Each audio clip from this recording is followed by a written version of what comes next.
Hi guys! Welcome to another Skyrim Storytime. So I'm just gonna take a book right off the shelf here and go ahead and read it. It's a bedtime story. I could use a bedtime story myself, to be honest. Oh yeah. You can't really tell from where you are, but it's 6:46 in the morning. Song of Returns. That sounds interesting. Manimarco, King of Worms. Okay, maybe I don't want to read that one. Let's do Immortal Blood. This sounds like it's about vampires. Alright. Get comfy, guys. Pull up your snuggie. Grab your little teddy bear. Immortal Blood by Anonymous.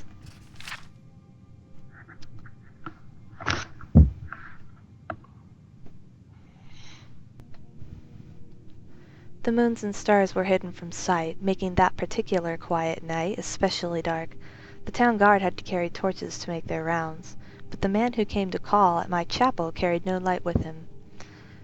I came to learn that Movarth Pekin could see in the dark almost as well as the light, an excellent talent considering his interests were exclusively nocturnal. One of my acolytes brought him to me, and from the look of him, I at first thought he was in need of healing. He was pale to the point of opalescence, with a face that looked like it had once been very handsome, but before unspeakable suffering.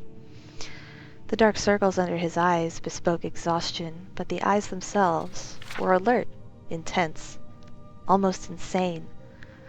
He quickly dismissed my notions that he himself was ill, though he did not want to discuss a specific disease. Vampirism, he said, and then paused at my quizzical look. I was told that you were someone I should seek out for help understanding it. Who told you that? I asked with a smile. Tessina Gray. I immediately remembered her, a brave, beautiful knight who had needed my assistance separating fact from fiction on the subject of the vampire. It had been 2 years, and I had never heard whether my advice had proven effective. You've spoken to her? How is her ladyship? I asked.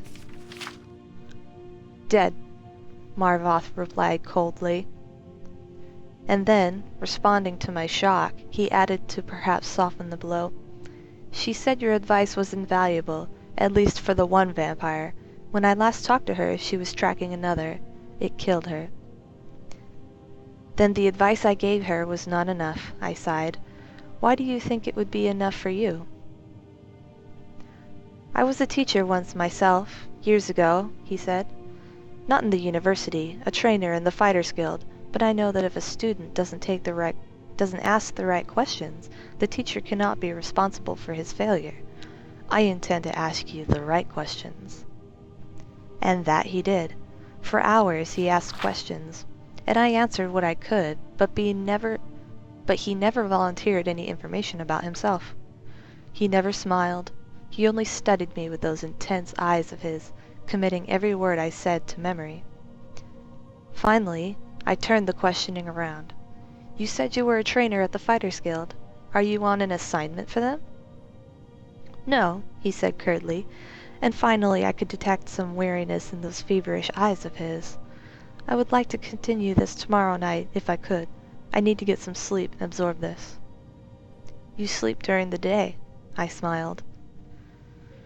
To my surprise, he returned the smile, though it was more of a grimace. When tracking your prey, you adapt to their habits. The next day, he did return with more questions, these ones very specific. He wanted to know about the vampires of eastern Skyrim.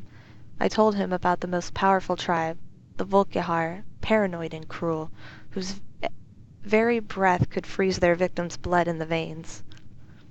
I explained to him how they lived beneath the ice of remote and haunted lakes, never venturing into the world of men except to feed. Movarth Pekin listened carefully and asked more questions into the night, until at last he was ready to leave. I will not see you for a few days, he said, but I will return and tell you how helpful your information has been.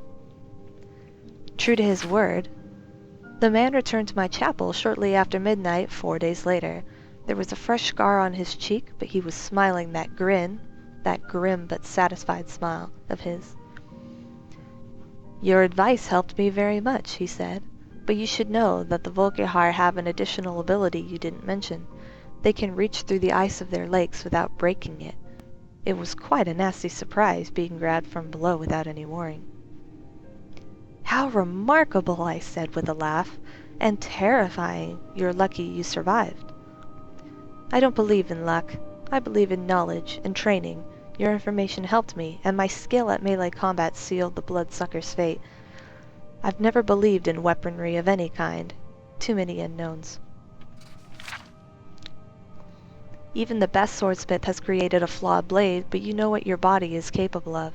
I know I can land 1,000 blows without losing my balance, provided I get the first strike." "The first strike?" I murmured. "So you must never be surprised."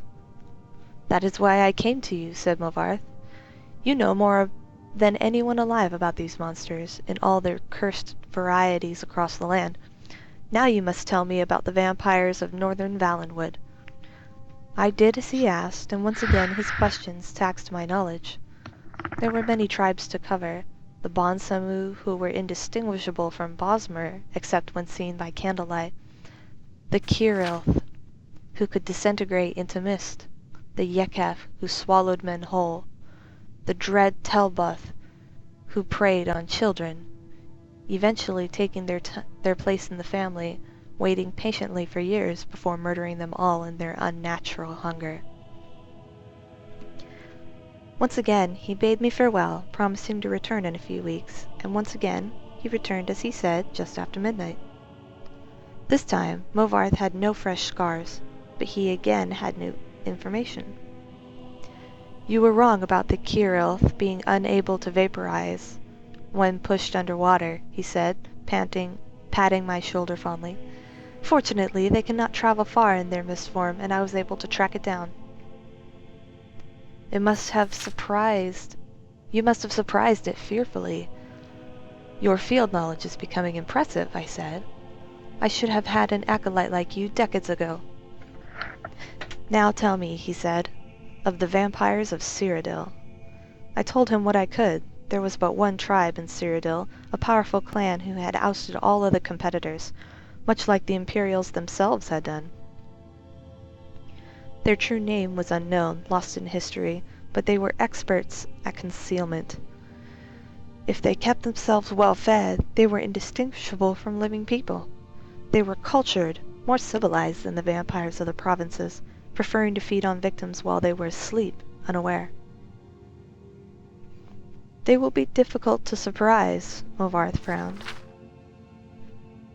"But I will seek one out, and tell you what I learn, and then you will tell me of the vampires of High Rock, and Hammerfell, and Elsewhere, and Blackmarsh, and Morrowind, and the Somerset Isles, yes?" I nodded, knowing then that this was a man on an eternal quest. He wouldn't be satisfied with but the barest hint of how things were. He needed to know it all. He did not return for a month, and on the night that he did I could see his frustration and despair, though there were no lights. "I failed," he said, as I lit a candle. "You were right, I could not find a single one." I brought the light up to my face and smiled. He was surprised, even stunned by the pallor of my flesh, the dark hunger in my ageless eyes. The pallor of my flesh, the dark hunger in my ageless eyes, and the teeth. Oh yes, I think the teeth definitely surprised the man who could not afford to be surprised. "I haven't fed in 72 hours, I explained, as I fell on him. He did not land the first blow, or the last. "Ooh. That's very interesting. So the priest was actually a vampire himself. I love those little plot twists. Anyways, good night.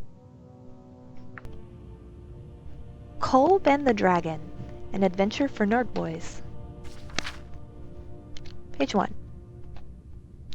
Kolb was a brave Nord warrior. One day his chief asked Kolb to slay an evil dragon that threatened their village.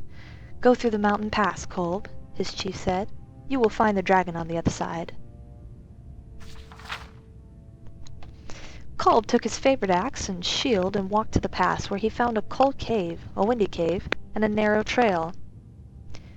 Enter the cold cave, turn to page 17. Windy cave is 8, walk up the trail is 12.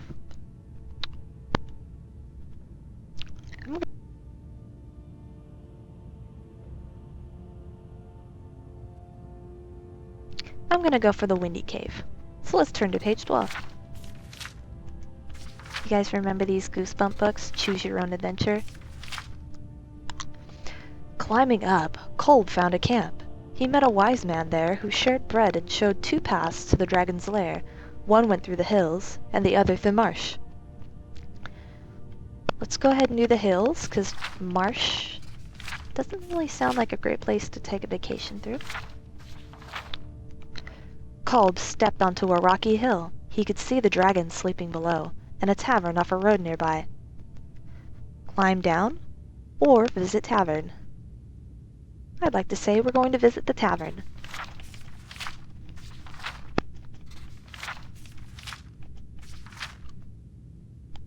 Kolb stopped at the tavern to rest before fighting the dragon. High elves ran the tavern, however, and poisoned his mead so they could steal his gold. The end. Oh, let's go back. Sorry guys, I have a cough drop because my throat is pretty sore. Okay, so instead of visiting the cavern, why don't we climb down the hill? That would be page 16.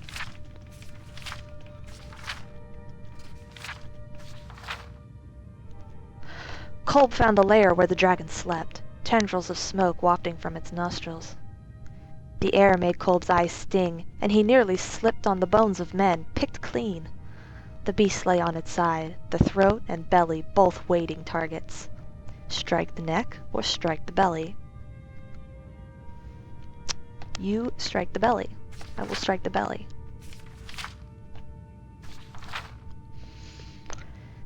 Kolb crept towards the belly of the beast, but no sooner had he taken his eyes off the head of the beast than it snapped him up and ate him whole, axe and all. The end.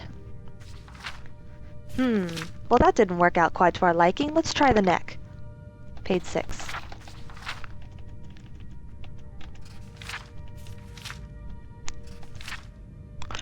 The head of the axe lodged itself in the tough, scaly neck of the beast. It wailed and thrashed, but Kolb held on, and eventually sawed through the neck, killing the beast. Kolb returned home victorious, and his village was never bothered by a dragon again. The end.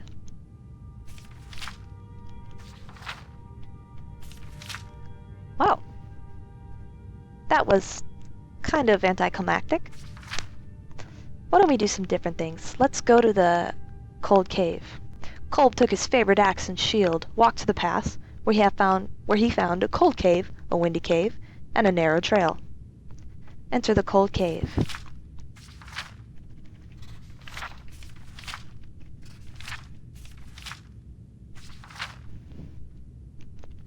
Kolb stepped into the frozen cave, but his Nord blood kept him warm. A smelly tunnel climbed ahead of him, and wind howled from another to his left. A ladder was nearby as well. Take the smelly tunnel, take the windy tunnel, or take the ladder. Let's take the windy tunnel. Maybe it's the dragon's snoring breath. A strong gust of wind blew Kolb's torch out and knocked him into a pit where split his head and died. Whoa. There's a little grammatical error right there. It should say where he split his head and died. This doesn't seem to be working out very well for me. Let's try to go back.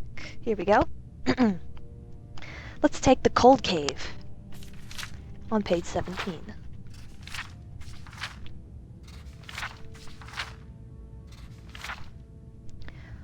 Kolb stepped into the frozen cave, but his Nord blood kept him warm. A smelly tunnel climbed ahead of him, and wind howled from another to his left. The latter was nearby as well. Let's take the smelly tunnel. That sounds fun, doesn't it? Page 4. Following the stench, Kolb found a filthy orc. The orc snarled and charged Kolb with his spiked club. Raise shield or swing axe? Well, if he's charging with a club, I would raise my shield. On page 9. The orc cackled as his club splintered Kolb's shield and smashed into his face. There, Kolb died, and the orc had soup for his bones. The end. Why don't we swing our axe this time? Following the stench, Kolb found a filthy orc. The orc snarled and charged at Kolb with his spiked club. The orc cackled as his club wrong one, I just did that one. Swing axe, 13.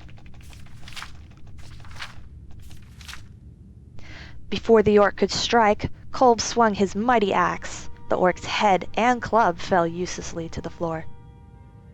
Turn to page 3.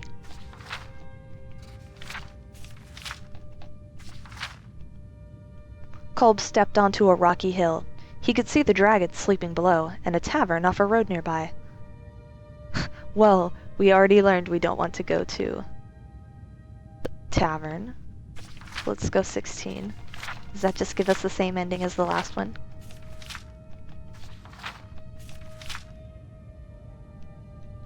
Yep, it does. Alright, there's a couple of them that I didn't go through, a couple alternative decisions you can make, but I think for the most part, that was a fun little adventure and lots of creative ways of dying.